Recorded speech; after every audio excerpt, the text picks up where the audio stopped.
Bueno, ahora voy a intervenir, me tienen que adicionar 2 minutos. Bueno, a ver, empiezo por el principio, por las palabras que tuvo muy afortunadas el presidente del ITF, Padi,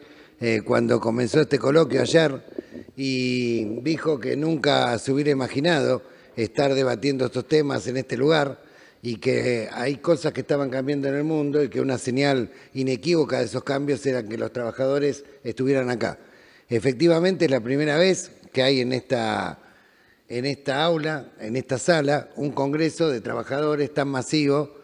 tan representativa y de empresarios, discutiendo temas tan urgentes como la preservación de la casa común, donde vivimos todos, y también la preservación de la dignidad del trabajo, sea evitando el descarte de personas o sea combatiendo las nuevas formas de esclavitud.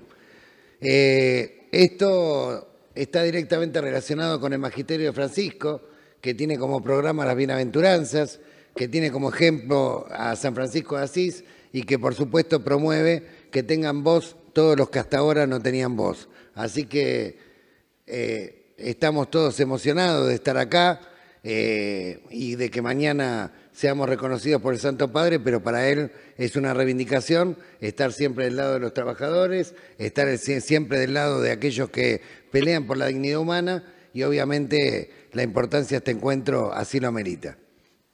En lo que respecta a algunos puntos que quería señalar vinculados al debate, quiero recordar lo que Francisco plantea en la encíclica Laudato Si. Él plantea que la crisis no es solamente ambiental, que es ambiental y es social, y plantea que hay 3 consecuencias muy graves para el mundo,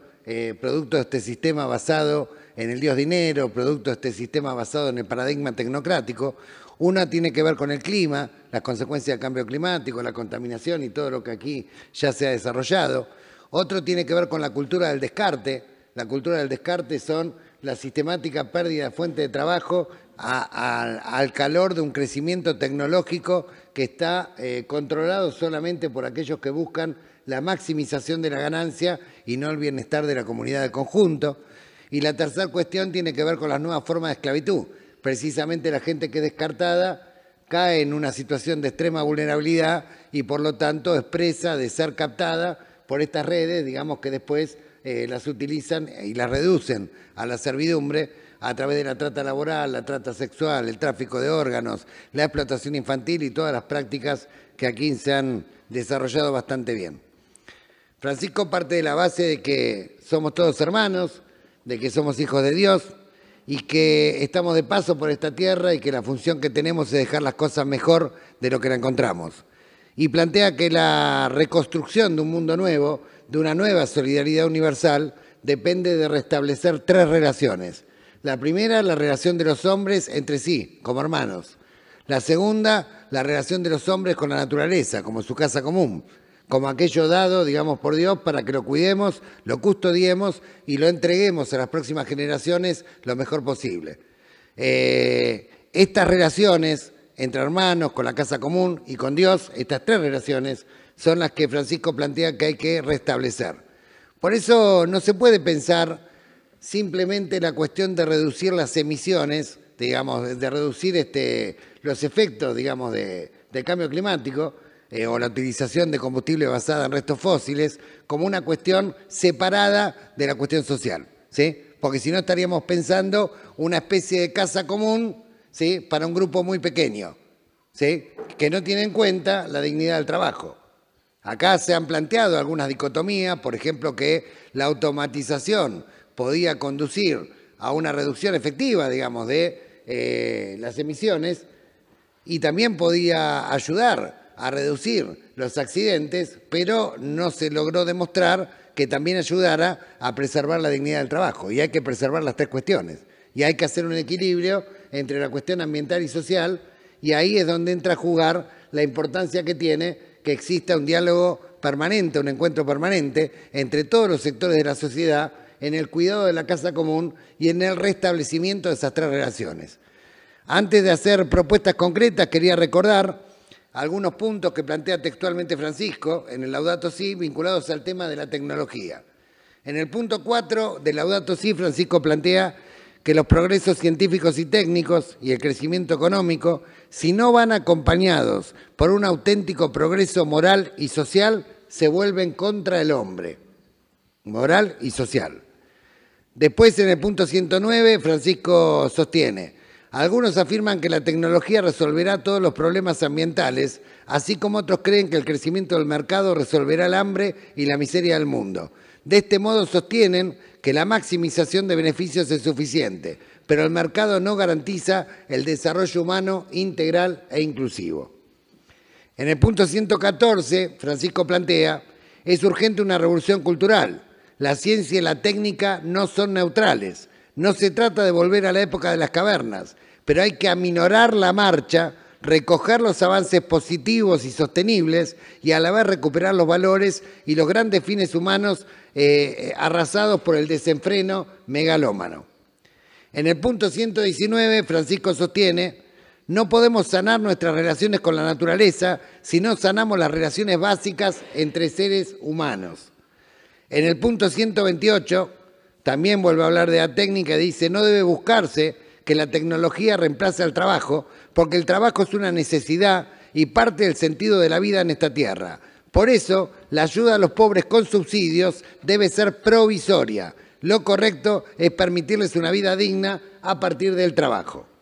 Y por último, en el punto 189, plantea que la política no debe someterse a la economía y que ésta no debe subordinarse al paradigma tecnocrático. Hay que colocar la política y la economía al servicio de la vida humana. Como ustedes pueden ver, he citado frases que están a lo largo de todo el Laudato y siempre se mantiene la armonía entre lo ambiental y lo social, entre la técnica y el trabajo, como cuestiones que deben reequilibrarse y deben reconstruirse a partir del encuentro entre hermanos, aún de distintos sectores sociales. Por eso no se puede pensar la cuestión ambiental separada de la cuestión social y no es una solución que determinada tecnología ayude a reducir las emisiones y por otra parte genera descarte y pérdida de fuente de trabajo, ¿sí? O sea, porque sigue generando de alguna manera los problemas que Francisco muy bien describe en el Laudato y que están llevando a la humanidad por el camino de su propia perdición. Para reencontrarnos como humanidad,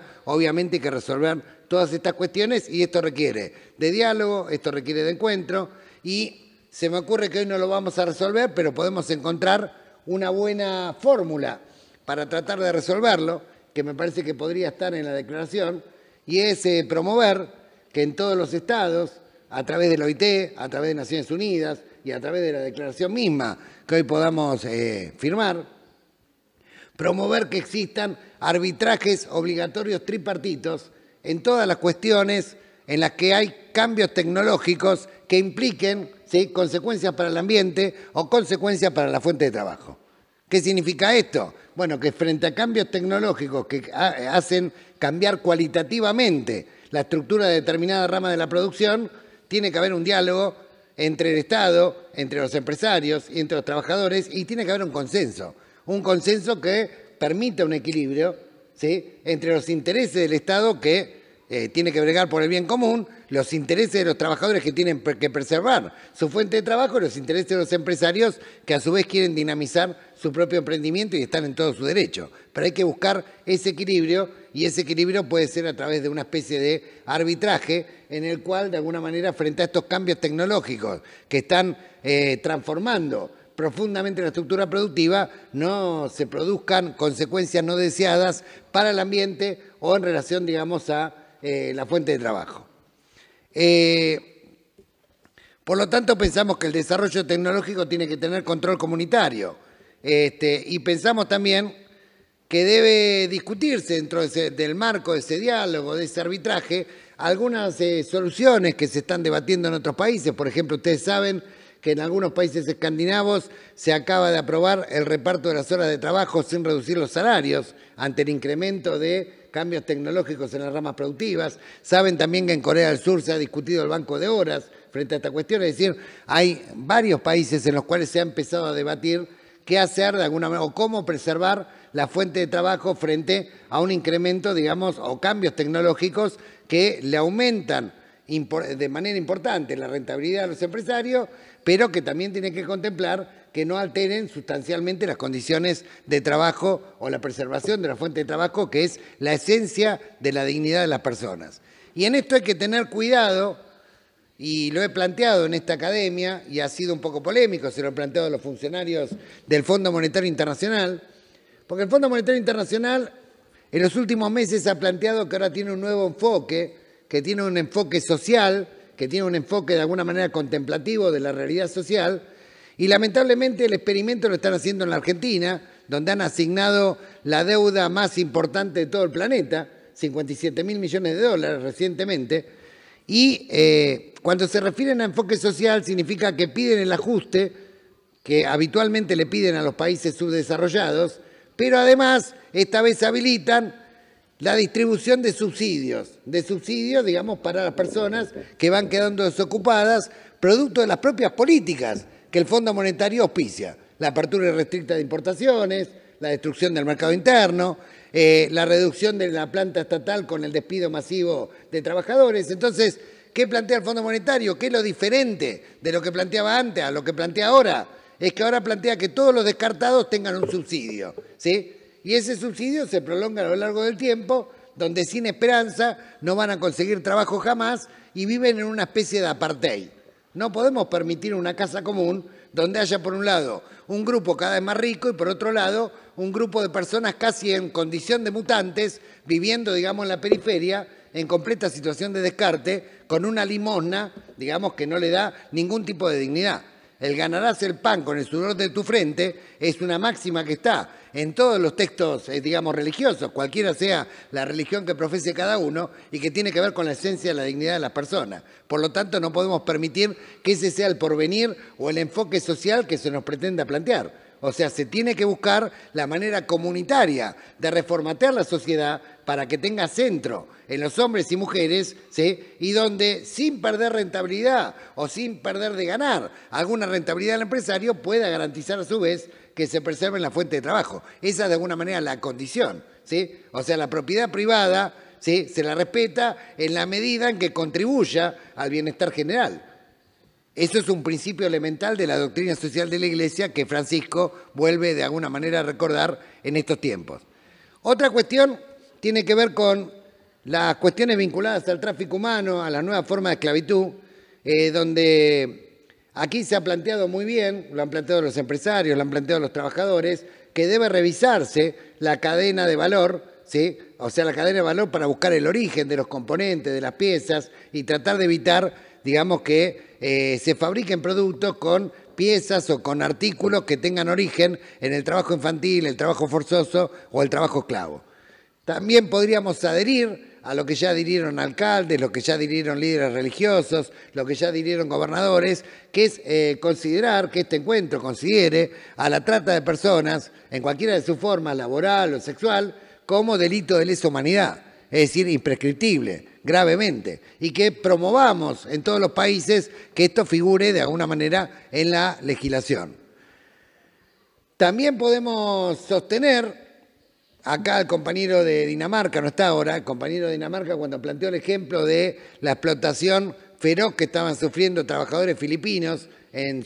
ahí en los países escandinavos, que habían sido captados mediante engaño, que no se les cumplía ningún derecho. Esa es una situación clara de trabajo forzoso, de trata laboral, y en esos casos, por ejemplo, acá en Italia existe una ley mediante la cual esos emprendimientos productivos que se basan en el trabajo esclavo automáticamente son incautados por el Estado y reutilizados socialmente, ¿sí? Es decir, no permitir que el esclavista siga esclavizando, ¿sí?, perseguirlo con la ley como corresponde, pero a su vez esa estructura productiva ponerla al servicio de la dignidad humana, ¿sí? Y esto es un poco lo que se ha hecho acá. Acá se ha hecho en Nápoles, en Sicilia. Hay más de 30.000 incautaciones que se han desarrollado desde el año 95 a la fecha, y muchas tenían que ver de alguna manera con mafia y crimen organizado, y me parece que es un buen ejemplo que se podría tomar en lo que tiene que ver con estructuras productivas. Y por supuesto es central el compromiso que el ITF y los empresarios puedan adoptar respecto a protocolos, como el que señalaba